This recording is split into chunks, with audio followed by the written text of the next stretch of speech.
Hello hi friends, ఈ రోజు వచ్చేసి క్లైమేట్ మా ఊర్లో వచ్చేసి ఈ టెంపరేచర్ ఉంది. ఇలా ఉన్నప్పుడు మనకి కొంచెం స్పైసీగా చాలా తినాలనిపిస్తుంది కదా. మేము నాటుకోడి పులుసు చేసుకుంటున్నాం, నాటుకోడి ఇగురు చేసుకుంటున్నాం. చూద్దాం.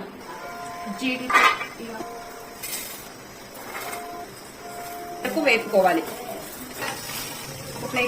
మనం వేయించుకున్న మసాలాలని ఇలా పేస్ట్ గా పట్టుకోవాలి. మిర్చి ఇలా కచ్చపచ్చగా మిక్సీ చేసుకొని ఆయిల్ హీట్ అయింది. ఆనియన్స్ ఒక కప్పు, మనం పట్టుకున్న మసాలా పేస్ట్, మిర్చి, ఎండుమిర్చి, పసుపు, నాటుకోడిలో కారం బాగా పడితేనే దాని టేస్ట్, సరిపడా ఉప్పు, కడిగి ఉడకబెట్టుకున్న నాటుకోడి.